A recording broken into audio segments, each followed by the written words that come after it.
उल्लेख धनंजयने आपल्या भाषणामध्ये केला। 12 वर्षापूर्वी तो पक्षाशी बांधला गेला, जोडला गेला आणि त्याने देखील त्या काळापासून एक चांगल्या पद्धतीचं काम करून मग आदिती असेल, संजय बनसोडे असतील, आमचे अनिल भाईदास असतील, बऱ्याच जणांचे उल्लेख करता येतील। या सगळ्यांनी आपापल्या परीने प्रयत्न केले, आमदारांनी प्रयत्न केले आणि इथपर्यंत आपण पोहोचलेलो आहे। मित्रांनो, एकंदरीतच काम करत असताना अनेक महत्त्वाचे निर्णय आपण घेतले।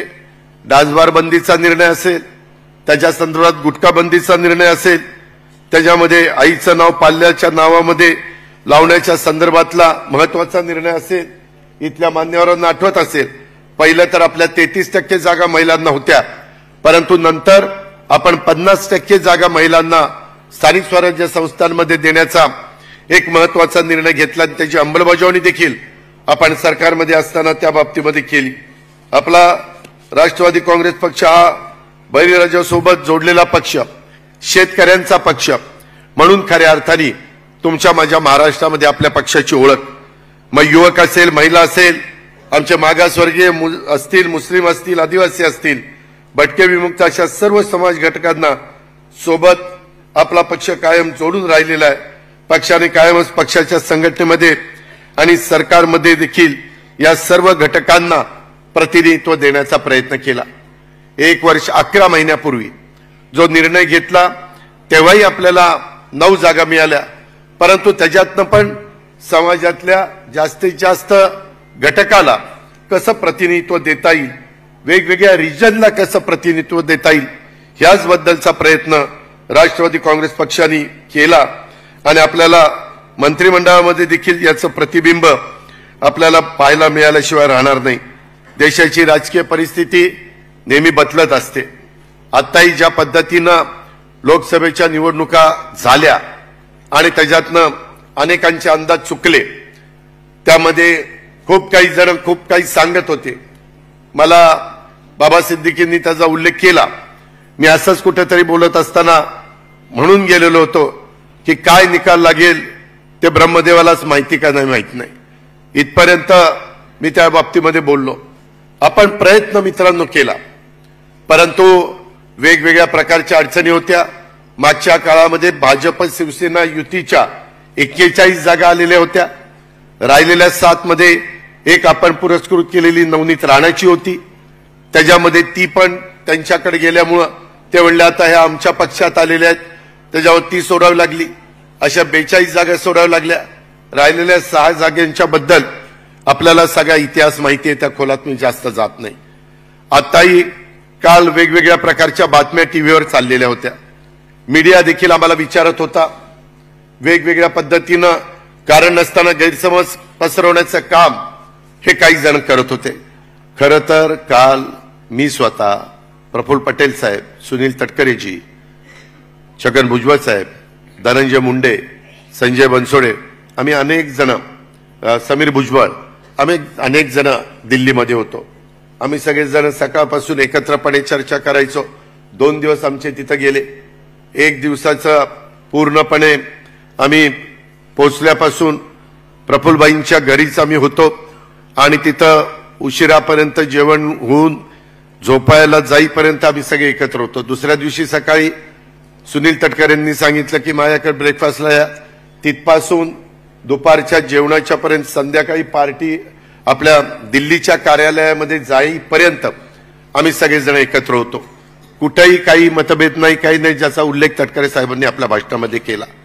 मित्रांनो, कारण नसताना कधी कधी मीडियाची जर आपण फार संवाद साधण्याचा प्रयत्न केला तर त्याच्यातूनही त्या बातमीमधनं काही गैरसमज पसरवण्याचा प्रयत्न केला जातो।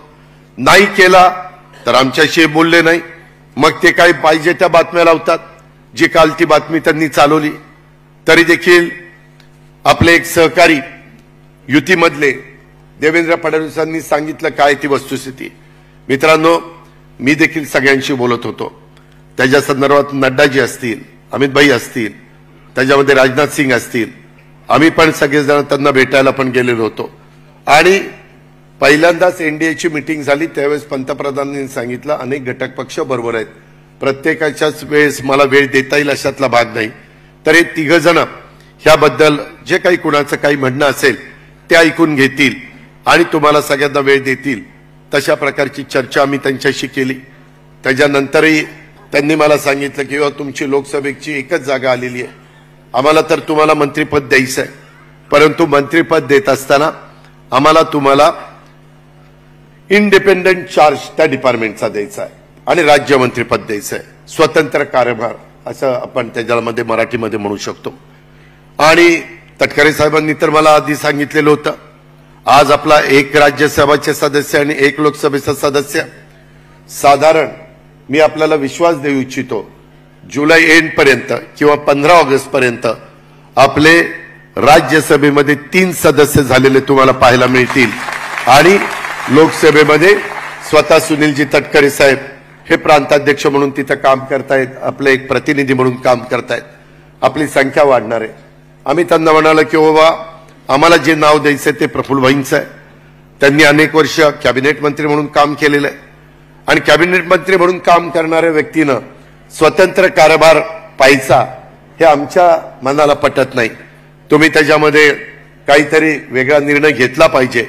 त्यांनी सांगितलं की तुमच्यासारखे इतर पण, उदाहरणार्थ शिंदे साहेबांचे पण 7 लोक आहेत आपल्या शिवसेनेचे, त्यांनाही स्वतंत्र कारभार दिलाय, त्याच्यामध्ये इतर पण वेगवेगळी नावं त्यांनी आम्हाला सांगितली आणि त्याकरता आम्ही त्यांना स्पष्ट सांगितलं की बाबा जर तुम्हाला करता येत नसेल तर आम्ही एनडीएच्या बाहेर नाहीये, आम्ही एनडीएच्या बरोबरच आहे, पण आम्ही कुठलं पद स्वीकारणार नाही।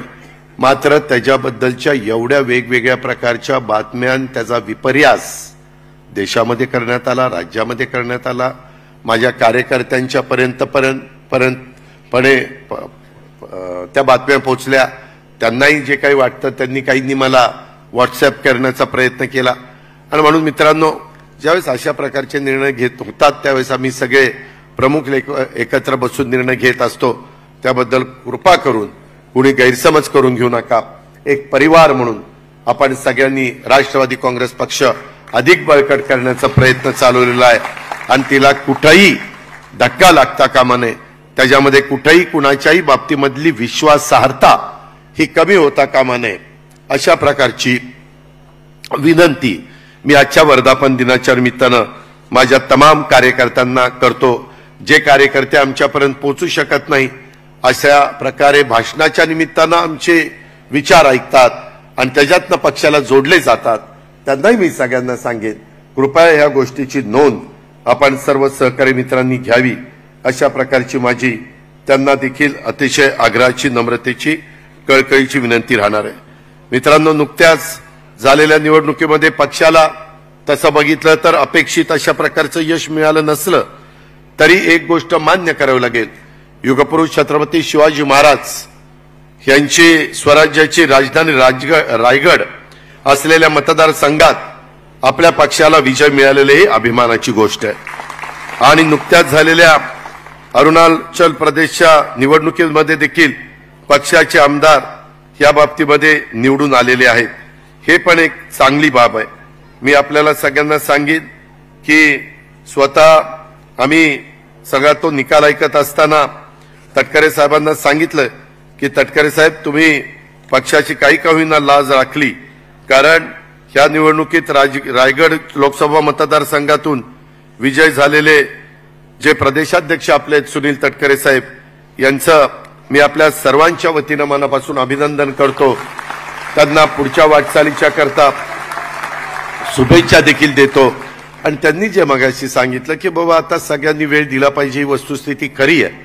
मित्रांनो, आम्ही सगळे तर वेळ देणारच आहोत, माझं थोडंसं अर्थसंकल्प सादर करेपर्यंत मी आठवड्यातले 4 दिवस मुंबईमध्ये राहील, कारण मला अर्थसंकल्प सादर करायचा आहे आणि एकदा अर्थसंकल्प सादर करून अधिवेशन संपल्यानंतर मी फक्त सोमवार, मंगळवार, बुधवार किंवा बुधवार, गुरुवार, शुक्रवार 3 दिवस मुंबईमध्ये राहील आणि बुधवार, गुरुवार नाही, मंगळवार, बुधवार, गुरुवार, शुक्रवार, शनिवार, रविवार, सोमवार हे पक्षाच्या करता त्या ठिकाणी देईल, बाकीचे पण देतील, त्याबद्दल आपण काही काळजी करू नका।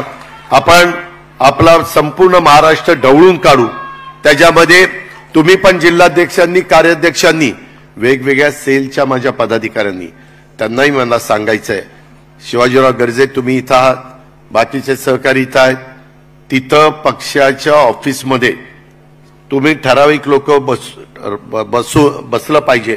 बाकीच्यांनी दर आठवड्याला त्याच्यामध्ये काय काय गोष्टी प्रशांत कदमनी केल्यात, आठवड्यामध्ये त्याचा काय दौरा होता, सुनील मगरेचा काय दौरा होता, सुरज चव्हाणांचा, रुपाली चाकणकरचा, कल्याण आकाडेंचा, मी आता सगळ्यांचीच नावं घेत नाही, परंतु 7 दिवसामध्ये ह्या सेल प्रमुखांनी काय दौरा भरे, तुमचं एखाद 2 दिवस घरचं काम असेल तर तसं सांगा.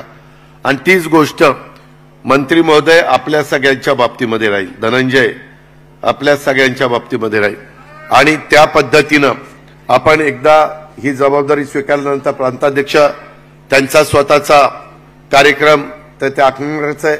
आणि अशा पद्धतीनं माग लोकसभेच्या निवडणुकीच्या पार्श्वभूमीवर ज्या ज्या गोष्टी थोड्याशा आपल्या नजरचुकीनं राहिल्या त्या दुरुस्त करून, त्यामध्ये मागं पण आमचं ठरलेलं होतं, एकनाथराव शिंदे, मी आणि देवेंद्रजी आम्ही तिघांनी मिळून विभागाचे दौरे काढायचे आणि नंतर जिल्हावाईज त्या बाबतीमध्ये जायचं. कारण आपण इतके दिवस समविचारी लोक एकत्र होतो, मध्ये 2.5 वर्ष आपण शिवसेनेबरोबर होतो, परंतु त्यावेळेस पण उद्धवजी आणि माझी बऱ्याचदा चर्चा व्हायची, ते पण म्हणायचे आपण जाऊया. परंतु त्या 2.5 वर्षामध्ये देखील वर नेते मंडळी स्टेजवर एकत्र बसतील, परंतु खाली काम करणारा गाव पातळीवरचा कार्यकर्ता, वॉर्डामध्ये काम करणारा माझ्या मुंबईतला, ठाण्यातला, कल्याण डोंबिवलीचा किंवा नव्या मुंबईचा किंवा पुणे, पिंपरी चिंचवड, औरंगाबाद, संभाजीनगर, नागपूर, ह्या सगळ्या, नाशिक, कोल्हापूर, सोलापूर वगैरे भागातले ह्या भागातले कार्यकर्ते यांची मदत जोडली गेली नाही. तिथं कुठंतरी ते गाव पातळीवर ग्रामपंचायतीत एकमेकाच्या विरोधात लढले, कोण स्थानिक स्वराज्य संस्थेमध्ये एकमेकाच्या विरोधात लढले, कोण आमदारकी खासदारकीला आपण एकमेकाच्या विरोधात लढलो. आणि ती जे काही थोडीशी अंतर पडलेलं होतं ते अंतर दूर करण्याच्या करता आम्हाला तेवढा वाव मिळाला नाही. ती चूक ती आपण ह्या येणाऱ्या निवडणुकीच्या निमित्तानं निश्चितपणे भरून काढू. मित्रांनो, एकंदरीतच मला आपल्याला सगळ्यांना सांगायचंय, इथं छत्रपती शिवाजी महाराजांना, महात्मा फुल्यांना, सावित्रीबाई फुल्यांना, राजर्षी शाहू महाराजांना, बाबासाहेबांना सगळ्यांना अभिवादन केलं. मी पुन्हा सांगतो, प्रत्येक वेळेस सांगतोय, जरी आपण महायुतीमध्ये असलो तरी शिवशाहू फुले आंबेडकरांची विचारधारा आपण कुठेही सोडलेली नाही. हे मी ज्यांच्या बरोबर आम्ही सरकारमध्ये आहोत त्यांच्या वरिष्ठांना देखील, प्रफुल्लभाई सुनील तटकरे तुम्हाला आठवत असेल, आपणच तिथं त्यांच्याशी बोललो, त्यांनी सांगितलं की ठीक आहे, ती तुमची विचारधारा आहे, आमचं काही म्हणणं नाही. अशा पद्धतीनं आपण मनामध्ये कुठलाही किंतु कारण नसताना वेगवेगळ्या पद्धतीनं आपले विरोधक, समोरचे लोक चुकीच्या पद्धतीनं नरेटिव्ह हा सेट करण्याचा प्रयत्न करतात, जो या निवडणुकीच्या निमित्तानं झाला. त्याच्यामध्ये संविधानाच्या बद्दल मी तर जाहीरपणे सांगत होतो, जोपर्यंत चंद्र सूर्य अस्तित्वात आहे तोपर्यंत घटनेचे शिल्पकार डॉक्टर बाबासाहेब आंबेडकरांचं संविधान कोणच मायेचा लाल बदलू शकत नाही. परंतु आपण जे सांगत होतो ते माझ्या मागासवर्गीय समाजाला, माझ्या आदिवासी समाजाला तिथपर्यंत नीटपणे समजून सांगण्याच्या करता आपण कमी पडलो आणि समोरचे विरोधी पक्ष मात्र नरेटिव्ह सेट करायला यशस्वी झाले. आत्ताही परवा सेंट्रल हॉलमध्ये एनडीएची मीटिंग झाली, तिथं संविधान ठेवलं होतं. पहिल्यांदाच संविधानाचं दर्शन पंतप्रधानांनी घेतलं आणि नंतर त्यांनी बाकीचं सगळं मार्गदर्शन केलं, इतरांची भाषणं झाली, प्रस्ताव ठेवला, त्याला अनुमोदन दिलं गेलं. मित्रांनो, काल देखील शपथविधी होत असताना संपूर्ण देशाचा कारभार 5 वर्षाच्या करता आता एनडीएच्या हातामध्ये नरेंद्र मोदींच्या नेतृत्वाखाली आलेला आहे. त्यामध्ये अतिशय मनापासून नितीश कुमार आणि चंद्रबाबू नायडूंनी साथ दिलेली आहे. त्यांची भाषणं आम्ही जवळनं ऐकली, तुम्ही पण टीव्हीमध्ये पाहिली असतील. त्यांनी सांगितलं की काही झालं तरी सरकार 5 वर्ष टिकवायचं आहे. समोरची लोक कारण नसताना काही ना काही पुन्हा नरेटिव्ह त्या ठिकाणी सेट करण्याचा प्रयत्न करतील. नाही, आता एवढं अधिवेशन झालं की जाणार. त्याच्याशिवाय आपले कार्यकर्ते टिकवता येत नाही आणि कार्यकर्ते टिकवावेत म्हणून अशा पद्धतीनं ते सांगायला मागं पुढं बघणार नाहीत. उलट आता 284 एनडीए आहे. तुम्ही बघा थोडे दिवसामध्ये तो आकडा अधिवेशनाच्या काळामध्ये किंवा त्याच्यानंतर 300च्या पुढे देखील गेलेला तुम्ही सगळेजण पाहाल. त्याच्यामुळे तुम्ही त्या बाबतीमध्ये कुठली शंका कुशंका मनामध्ये कार्यकर्त्यांनो बाळगू नका. ह्यामध्ये माझा आदिवासी समाज बाजूला गेला, माझा मागासवर्गीय समाज बाजूला गेला. मला इथं काम करणाऱ्या सगळ्या कार्यकर्त्यांना सांगायचं आजच्या वर्धापन दिनाच्या निमित्तानं की उलट यंदाचं वर्ष मला वाटतं संविधान वर्ष म्हणून 75वं असं साजरं करण्याचं स्वतः एनडीए सरकारने ठरवलेलं आहे. त्याच्यामुळं काही करून बाबा मतं कशी आपल्याला मिळवायची हा समोरच्यांचा प्रयत्न आहे. मित्रांनो, सीएच्या बद्दल माझ्या मुस्लिम समाजामध्ये देखील अशाच पद्धतीनं काही सांगितलं गेलं. बाहेर असणारे अल्पसंख्याक आपले त्यांना आपल्या देशामध्ये आणण्याच्या करता काही कायदा केला गेला, परंतु सांगण्यात आलं की आता इथनं बाकीच्यांना बाहेर काढलं जाणार आहे. वाटेल ते सांगतात, रेटून सांगतात, खोटं बोलतात, परंतु ते पटवण्याचा प्रयत्न करतात. आणि आपलं खरं असताना आपण पटवण्याच्या बाबतीमध्ये कमी पडलो, माझ्या सहित सगळे. मी तर सुरुवातीला सांगितलं की यंदाचा जे काही अपयश आहे त्याची संपूर्ण जबाबदारी राष्ट्रवादी काँग्रेस पक्षाचा अध्यक्ष या नात्याने मी स्वतः स्वीकारलेली आहे. त्याच्यामध्ये मला कुणालाही दोष द्यायचा नाही. शेवटी जे जे घटक पक्ष आपल्यापासून बाजूला गेले त्यांना पुन्हा आपलंसं कसं करता येईल त्याचा उल्लेख अनेक माझ्या आधीच्या वक्त्यांनी आपल्या आपल्या भाषणामध्ये केला. आणि तशा पद्धतीनं आपल्याला आखणी करून पुढे त्या बाबतीमध्ये जावं लागणार आहे. मित्रांनो, जरी आपल्या जागा ह्या कमी निवडून आलेल्या असल्या म्हणजे एनडीएच्या, तरी मी आपल्याला सगळ्यांना सांगू इच्छितो की आपल्या 17 जागा निवडून आल्या.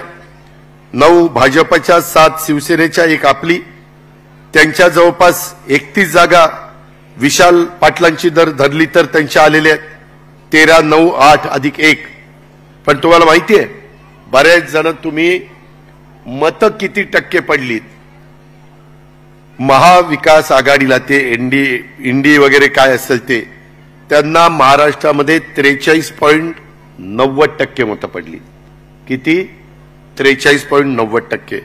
आणि आपल्याला 43.30% मतं पडली. फक्त अर्धा टक्क्याचा फरक आहे. अर्ध्या टक्क्यामध्ये हा चमत्कार सगळा झालाय. आणि त्यावेळेस एवढे सगळे घटक जीवाभावाचे सहकारी जे अनेक वर्ष आम्हाला सगळ्यांना राजकीय जीवनामध्ये साथ देत आलेले आहेत ते देखील थोडेसे बाजूला गेल्यामुळं ही सगळा फटका. आणि त्याच्यामध्ये आरक्षणाचा पण काही भागामध्ये काही ना काही कुणाकुणाची भाषणं कशी झाली काय झाली त्या खोलामध्ये मी जात नाही, परंतु तेही तुम्हाला सगळ्यांच्या लक्षामध्ये आलेलं असेल. त्यामुळं ह्या सगळ्याच्या बाबतीमध्ये आम्ही 2 दिवस सगळेजण, मी मगाशी नावं घेतली ते प्रमुख होतोच, परंतु एकनाथराव आणि देवेंद्रजी पण दिल्लीमध्ये होते. एकदा प्रफुल्लबाईंच्या घरी आम्ही सगळे एकत्र बसून ह्याबद्दलची चर्चा केली. पुढं कसं जायचं, काय करायचं, कुणी कशी पावलं उचलायची. आणि दुसऱ्या दिवशी तटकरीजी तुमच्याकडे आपण बसलेलो होतो, तिथेही देवेंद्रजी आणि एकनाथराव आम्ही सगळे बसलेलो होतो. सांगायचं तात्पर्य, आम्ही सगळ्यांनी ही गोष्ट अतिशय गांभीर्याने घेतलेली आहे. आपण काळजी करू नका. पण काही जण जाणीवपूर्वक वेगवेगळ्या प्रकारच्या बातम्या पेरल्या जात आहेत की इथं असं होणार आहे, इथं आता हे अमक्याकडे येणार आहे, हे तमक्याकडे येणार आहे. मी परवाच सगळ्या आपल्या आमदारांची बैठक घेतली. आमदारांनी काय सांगितलं ते तटकरे साहेबांनी सांगितलेलं आहे. कारण नसताना कार्यकर्त्यांच्या मनामध्ये संभ्रमावस्था निर्माण करण्याचं काम चाललेलं आहे. आपण पण आपली तयारी अतिशय व्यवस्थितपणे सर्व प्रकारे त्या बाबतीमध्ये करायला सुरुवात केलेली आहे. मगाशी बाबा सिद्दीकींनी सांगितलेलं हे आम्हाला 100% पटलेलं आहे की सोशल मीडियाकडे पण दुर्लक्ष करून चालत नाही। त्याच्यामध्ये सोशल मीडियाच्याही बाबतीमध्ये सुरुवातीपासून आपण गेल्या काही वर्षामध्ये केलेलं काम आणि उद्याच्या काळामध्ये आपण करणार असणारे काम, तिथं केंद्रामध्ये आपल्या विचाराचं सरकार असल्यामुळे आज जसं चंद्रबाबू नायडू आणि नितीश कुमारांनी बिहार आणि आंध्र प्रदेश करता काही गोष्टी त्यांच्याकडनं मंजूर करून घेतलेल्या आहेत किंवा त्यांची चर्चा होऊन त्या दोन्ही राज्यांच्या संदर्भामध्ये काही महत्त्वाच्या गोष्टी उद्याच्या काळामध्ये होणार आहेत। आपल्यालाही भुजबळ साहेबांनी मगाशी सांगितलं तसे मोठे मोठे प्रकल्प, मित्रांनो मी राज्याचा जवळपास 7-8 वर्ष आतापर्यंत अर्थमंत्री राहिलेलो आहे आणि त्याच्यावर एकंदरीत आपली आवक किती आहे, आपली जावक किती आहे, खर्च किती आहे, प्रशासनावर किती आहे, पेन्शन आणि पगारावर किती आहे, ह्या सगळ्या गोष्टी आमच्या तोंडपाठ आहेत। त्याच्यामध्ये इथं दिलीपरावांनी पण 1 वर्ष अर्थ विभाग सांभाळलाय, तटकरे साहेबांनी पण 1 वर्ष अर्थ विभाग सांभाळलेला आहे। त्याच्यामुळे आम्हाला हे काही नवीन नाहीये, पण आपल्याला उद्याच्या काळामध्ये अर्थसंकल्पात आपण काही सूचना केलेल्या आहेत, त्याचाही निश्चितपणे आपण विचार करतोय। ते उद्याच्याला बजेट पेश झाल्यानंतर तुम्हाला सगळ्यांना पाहायला मिळेल। आपल्याला शेतकऱ्यांच्या बाबतीमध्ये देखील कापूस, सोयाबीन, दूध आणि कांदा, त्या कांद्यानी तर अक्षरशः सगळ्यांना रडवलं। अक्षरशः उत्तर महाराष्ट्रामध्ये रावेर आणि जळगाव जर सोडली तर सगळ्याच्या सगळ्या जागा पडल्या, रवींद्रजी पडल्या। त्याला एकमेव कारण म्हणजे इतर पण कारणं आहेत मी घेतली, पण त्याच्यात कांदा हे महत्वाचं कारण होतं। आम्ही पण त्यांच्याशी त्या ठिकाणी बोलतोय, त्या बाबतीमध्ये देखील आपल्याला व्यवस्थित मार्ग त्या ठिकाणी काढावा लागणारच आहे आणि तो आपण काढतोय। त्याहीबद्दल आपण काळजी करू नका, कारण त्याचा फटका नाशिक जिल्हा, सोलापूर जिल्हा, सातारा जिल्हा, पुणे जिल्हा अशा अनेक जिल्ह्यांना जिथं कमी पाणी असतं अशा पद्धतीनं तिथं ते सगळं आपल्याला पाहायला मिळतं। मित्रांनो, एकंदरीतच दुष्काळी परिस्थिती होती, मध्ये आचारसंहितेमुळे आम्हाला बैठका पण घेता येत नव्हत्या, तरी पण रेकॉर्डवर न घेता टँकर सगळीकडे चालू आहे का, काही कुठं अडचण आहे का, अशा प्रकारचा आचारसंहितेच्या काळामध्ये देखील देवेंद्रजी, एकनाथराव शिंदे, मी, अनिल भाईदास आम्ही आमच्या परीनं प्रयत्न करत होतो। आताही आज सकाळी झेंडावंदन झाल्यावर मी 6 विभागाचे विभागीय आयुक्त यांच्याकडनं आता पडणारा जो पाऊस आहे, काही ठिकाणी प्री मान्सून, काही ठिकाणी मान्सून सुरू झालेला आहे, त्याच्याबद्दलची काय एकंदरीत परिस्थिती आहे, बियाणं, खतं, बाकीच्या सगळ्या गोष्टी व्यवस्थितपणे आहेत का, क्रॉप लोन माझ्या शेतकऱ्याला मिळतंय का, तिथं अजून काही त्या शेतकऱ्याची काही वेदना आहेत का, काही अडचण आहे का, ह्या सगळ्याचा आढावा मी सकाळी साधारण 10 ते दुपारी 1 वाजेपर्यंत घेतलेला आहे। नंतर मी ते कोस्टल रोड राहिलेला देखील आपल्याला सुरू करायचा होता, म्हणून मी मुख्यमंत्री, उपमुख्यमंत्री तिकडे गेलो। अशा प्रकारची करोडो रुपयाची कामं ही आपल्या राज्यामध्ये चाललेली आहेत। मित्रांनो, केंद्र सरकार आपल्या विचाराचं असल्याशिवाय केंद्रातनं लाखो कोटी रुपये आपल्याला मिळू शकत नाही। जपान गव्हर्नमेंटचा पैसा असेल ते तर 0.5% व्याजाने पैसे तिकडे देतात, कारण त्यांना त्यांचा पैसा बँकेमध्ये ठेवायला ठेवीदाराला व्याज नाही, ठेवीदाराला स्वतःला बँकेला पैसे द्यावे लागतात आणि म्हणून ते 0.5% अशा पद्धतीनं गुंतवणूक करत असतात किंवा डेव्हलपमेंटला पैसे देत असतात। त्या पण बाबी आपल्याला आपल्या महाराष्ट्रातल्या जनतेला सांगावे लागणार आहे आणि ते सांगण्याचं काम देखील आपण व्यवस्थितपणे करू, त्याबद्दल आपण काही काळजी करू नका। मी आपल्याला सगळ्यांना सांगतोय की स्वर्गीय यशवंतराव चव्हाण साहेबांची विचारधारा, त्यांचा वारसा हा आपण पुढे घेऊन चाललेलो आहे। आज मी चव्हाण साहेबांना पण या निमित्तानं वंदन करतो, परंतु एकंदरीतच आपल्याला पुढच्या वाटचालीच्या संदर्भामध्ये काम करत असताना एक गोष्ट प्रकर्षाने लक्षामध्ये घेतली पाहिजे की आज आपल्या देशामध्ये राष्ट्रीय लोकशाही आघाडी प्रणित पंतप्रधान नरेंद्र मोदी यांच्या नेतृत्वाखालचं सरकार स्थापन झालेलं आहे। आता 9-10 महिन्यापूर्वी आपण सर्वांनी 11 महिन्यापूर्वी, 9-10 म्हणण्यापेक्षा जी काही राजकीय भूमिका घेतलेली होती तेव्हा आपण हेच म्हटलेलं होतं की देशाच्या लोकांचा पंतप्रधान हे मोदी साहेब आहेत त्यांच्या नेतृत्वावर देशाचा विश्वास आहे। काही राज्यांमध्ये मात्र फटका बसलाय, ही गोष्ट खरी आहे। पण आपण एक गोष्ट लक्षामध्ये घ्या, वेगवेगळ्या ओरिसामधलं चित्र वेगळं आहे, आंध्र प्रदेशमधलं चित्र वेगळं आहे, दिल्लीमध्ये मी खोटं नाही सांगत, आम्हाला वाटत होतं दिल्लीत तर ज्या पद्धतीनं तिथं ऍक्शन घेतल्या गेल्यात त्याच्यातनं एकही जागा येईल का नाही, सातीचा साती जागा दिल्लीमध्ये भारतीय जनता पक्षाच्या त्या ठिकाणी आलेल्या आहेत। अशा पद्धतीनं त्या भागातला माणूस हा वेगवेगळ्या प्रकारचा विचार करणारा आहे। आणि आम्हाला एनडीएच्या मीटिंगमध्ये आणि मध्ये प्रचाराच्या निमित्तानं देखील नरेंद्र मोदी साहेबांच्या बरोबर ज्यावेळेस आम्ही बसायचो आणि चर्चा करायचो त्यावेळेस त्यांनी सांगितलं की सुरुवातीच्या 100 दिवसामध्ये देखील 100 दिवसातच उद्याच्या काळातला एकंदरीत काय रोडमॅप असला पाहिजे, काय साधारण कुठल्या रस्त्यानी आपण पुढे जाणार आहोत, ह्या पद्धतीचे निर्णय एनडीएचं सरकार घेणार आहे। त्याबद्दल आपल्याला सगळ्यांना पाहायला मिळेल। त्यांचं आता खातेवाटप झाल्यानंतर अर्थसंकल्प पण सादर होईल, ते पण आपण सगळ्यांनी लक्षामध्ये घ्यावं आणि तशा पद्धतीनं आपली सगळ्यांची वाटचाल ही राहणार आहे, हे पण तुम्ही सगळ्यांनी ध्यानामध्ये घेतलं पाहिजे। मित्रांनो, एकंदरीतच मगाशी फार विस्तृत थोडंच बोलले, परंतु बाबा सिद्दीकींनी खूप चांगलं सांगितलं की नितीश कुमार आणि चंद्रबाबू नायडू यांच्या अनुक्रमे बिहार आणि असणारा आंध्र प्रदेश हे भाजपसोबत जाऊन सुद्धा त्यांच्या राज्यात त्यांना यश मिळालं। याचं प्रमुख कारण त्यांच्या राज्यातला मागासवर्गीय आणि मुस्लिम मतदार हे तिथं ह्यांच्या तिघांच्या बरोबरच राहिले आणि त्याच्यामुळे तिथं पासवान पण काल मला भेटलेला होता, काल त्याची शपथविधी पण झाला।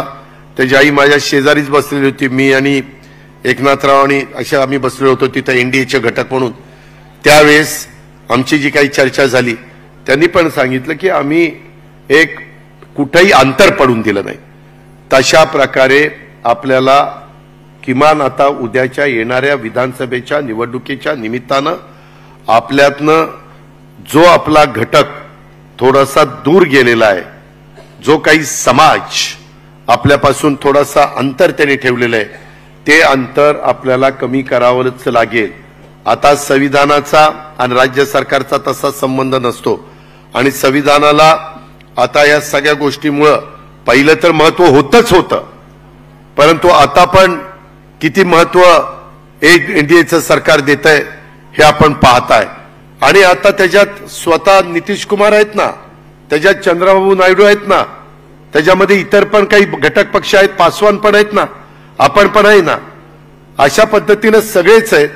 आणि कुठेही मोदी साहेब तर सांगायचे, प्रफुल्लभाईंना पण त्यांनी सांगितलं आणि मलाही सांगितलं की कुठेही आम्ही असं संविधानाच्या बद्दल बोललो नाही।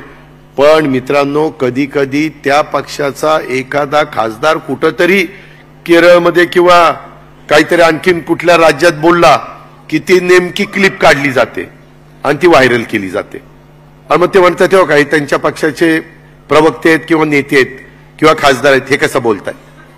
अशा प्रकारे आपल्या पण सगळ्या प्रवक्त्यांनी, आपल्या पण नेत्यांनी ह्या संदर्भामध्ये जरी समोरचं काही बोलले तरी त्यांच्या प्रत्येक बोलण्याला उत्तर दिलंच पाहिजे अशातला काही भाग नाही। काहींना जसा आता 9:30ला नेहमी एक भोंगा वाजतो तशा पद्धतीनं दुसऱ्याही 2 पक्षात आता वेगवेगळ्या लोकांनी ठरवलेले की हे रोज त्यांचा एक समज असा झालाय की तिथं अशा प्रकारचा 9:30-10 वाजता तो भोंगा वाजतो म्हणूनच हे लोकांच्या मध्ये मतपरिवर्तन झालं, लोकांची मानसिकता बदलायला मदत झाली आणि त्याच्यामुळं आता काँग्रेसमध्ये पण एक जण पुढे आलेले आहेत आणि आपल्यापासून बाजूला गेलेले त्यांच्या मधलं पण एक जण पुढे आलेले आहेत। ती तर असा रेटून बोलतो, काही बोलतो, काही विचारता सोय नाही। हे असं झालं की जर रोज त्याला कोणतरी आपल्यातला आमदार फोन करून हा आता आम्ही असं करणार आहे बरं का, तुम्ही आता सांगायला हरकत नाही, हे असलं काहीतरी एक नौटंकी चाललेली आहे। माझी तुम्हाला हात जोडून विनंती आहे, मला कुणावरच टीका टिप्पणी करायची नाहीये। मागं आपलं अपयश आपण पत्करलेलं आहे, परंतु अपयशाने खचून पण जायचं नसतं आणि विजय आपल्याला यश मिळालं म्हणून हुरळून पण जायचं नसतं, उतू पण जायचं नसतं. ही गोष्ट आपण सगळ्यांनी लक्षामध्ये घ्या. अनेक चढ उतार गेल्या 25 वर्षाच्या राजकीय जीवनामध्ये आपण सगळ्यांनी पाहिलेले, सगळेजण त्याचे साक्षीदार आहेत. पुन्हा नव्या उमेदीनं नव्या जोमानी आपण सगळेजण त्या ठिकाणी कामाला लागूया.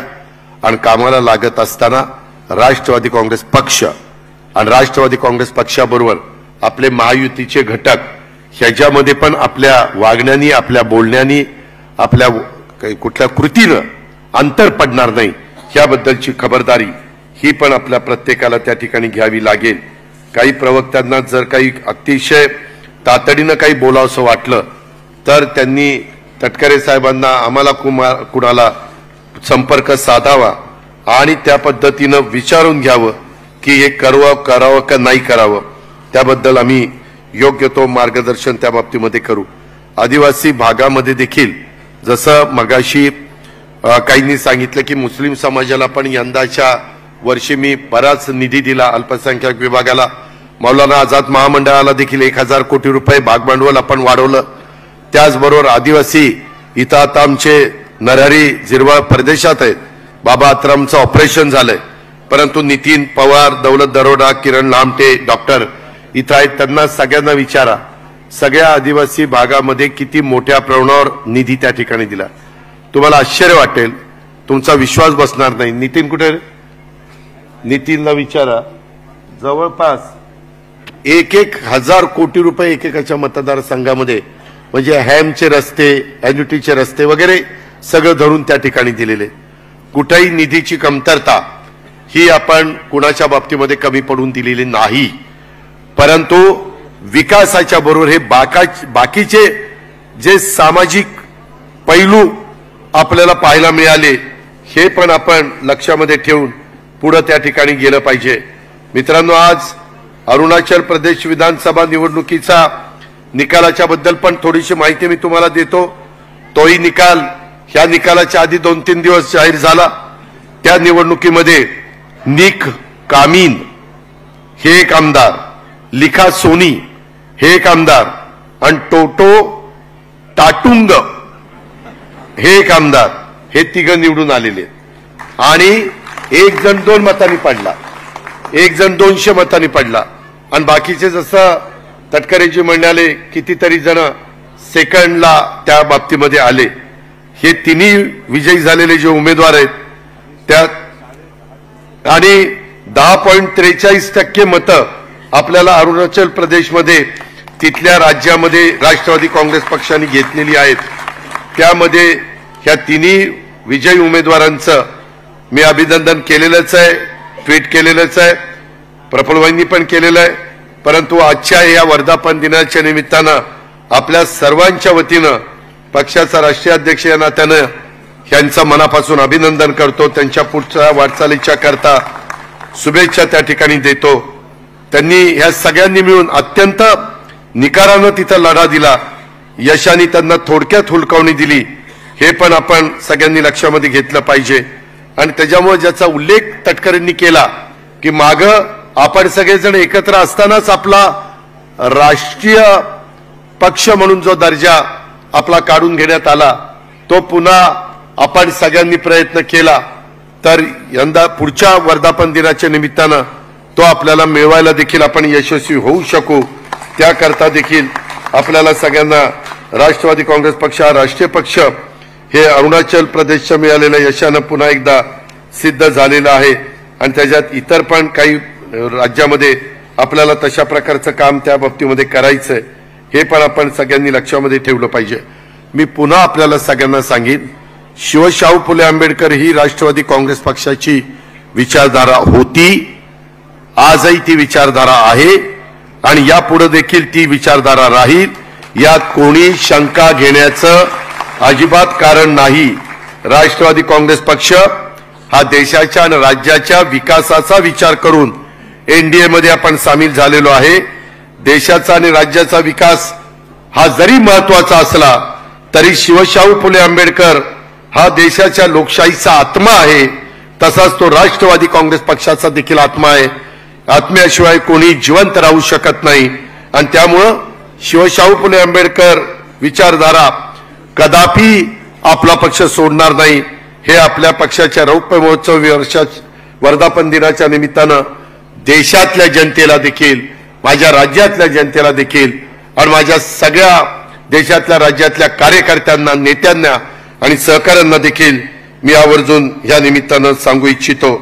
कारण पुन्हा पुन्हा काही जण म्हणतात की दादा काही आपले पक्षाचे नेते हे सतत ते ठासून सांगत नाही, मात्र ह्या निवडणुकीच्या निमित्तानं आपण हे जे काही नरेटिव्ह सेट करण्याचा प्रयत्न झालाय त्यावेळेस आपण ठराविक जण जे सभाच्या, मी असतील, प्रफुल्लभाई असतील, भुजबळ साहेब असतील, तटकरेजी असतील, मुश्रीफ साहेब असतील किंवा धनंजय असतील, अनेक सहकारी जे सभांच्या निमित्तानं फिरणार आहे त्यांनी ह्या गोष्टी सतत बोलल्या पाहिजे, सतत सांगितलं पाहिजे, त्याशिवाय गत्यंतर नाही. म्हणून त्याच्याही बद्दलची नोंद आपण सगळ्यांनी घ्यावी. आपण राष्ट्रीय युवकांचा अध्यक्ष म्हणून कालच धीरज शर्मा यांना आपण पत्र दिलेलं आहे. काल मी, तटकरे साहेब, स्वतः प्रफुल्लभाई, धनंजय, संजय बनसोडे आम्ही सगळेजण तिथं होतो. आम्ही तिथं त्यांना पत्र दिलं आणि त्यांना सांगितलं की आज दिल्लीचं आपलं ऑफिस पण चांगलं झालेलं आहे, तिथं बहुतेकांची जवळजवळ ऑफिसेस आहे आणि त्या बाबतीमध्ये त्यांना आजचा तिथला वर्धापन दिनाचा झेंडावंदन मी धीरजला करायला सांगितलेलं होतं. ह्या पद्धतीनं आपण सगळेजण वेगवेगळ्या भागामध्ये काम करतोय, त्याबद्दल कुठलीही शंका कुशंका आपण मनामध्ये.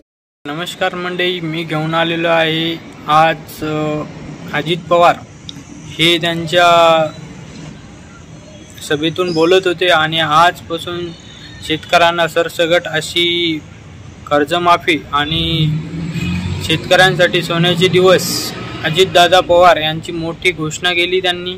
आणि अजितदादा पवार हे बोलत होते की कापूस, दूध, सोयाबीन आणि कांदा, त्या कांद्याने जर असं सगळ्यांना रडवले ते देखील आपल्या विसरता येत नाही की भुजबळ साहेब महाराष्ट्रामध्ये पक्ष वाढवा या नात्याने घडलेले कष्ट आणि त्यांना सगळ्यांनी मनापासून दिलेले सहकार्य, त्यामुळे पक्षाचा विस्तार वाढला, पक्ष सर्व दूरपर्यंत पोहोचले. असंच काम त्या ठिकाणी झालं आणि त्यापासून येथे बसलेले प्रफुल्लभाई असतील, अस्त्रत मशरूम साहेब असतील आणि अशाच या सगळ्यांनी प्रतिसाद देत आपल्या पक्ष वाढवायचा काम केले आहे. नवीन देखील 12 वर्षापूर्वी या पक्षाचा बांधलेला गेला, जोडला गेला, तरी देखील त्या प्रकारे चांगले काम करून संजय बनसोडे असतील, आमचे अनिल दास भाईदास असतील आणि बाकी आपले सर्व मित्र आणि बऱ्याच अशा संजय बनसोडे असतील, अशा अनिल दास भाईदास असतील आणि बऱ्याच जणांचे उल्लेख करता येतील. आणि सगळ्यांनीच आपल्या आमदारांनी प्रत्येक केलं आहे आणि इथपर्यंत आपण पोचलेलो आहे.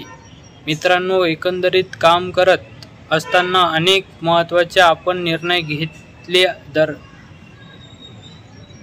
दरबार आणि बंदीचा निर्णय असे त्यांना संदर्भात गुटखा बंदीचा आणि निर्णय असे आहेत की आईचं नाव पाल्याचे नाव मध्ये लावण्याचे संदर्भाला महत्त्वाचा निर्णय असे इथल्या माणसांना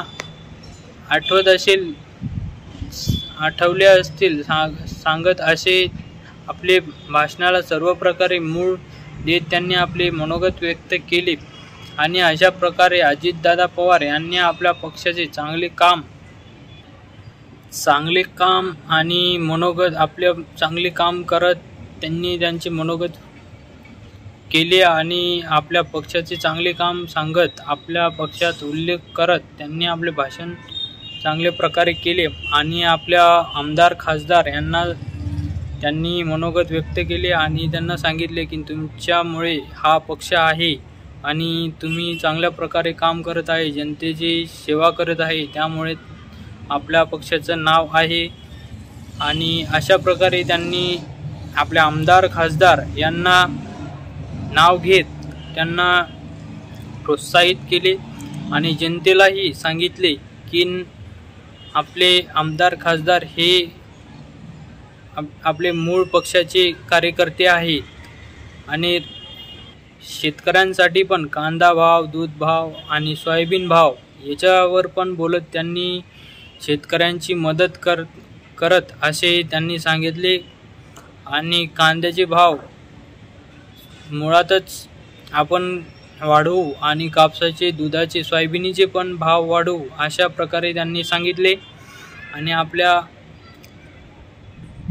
भाषणामध्ये सर्व सरकारची कर्जमाफी सर्व बोलत त्यांनी आपल्या भाषणामध्ये सांगितले. आणि अशाच प्रकारे आपल्या चॅनलवर न्यूज येत राहतील, त्याकरता आपल्या चॅनलला सबस्क्राईब करा, लाईक करा, कमेंट करा आणि शेअर करा, जेणेकरून तुमच्यापर्यंत सर्व व्हिडिओ पोहोचतील.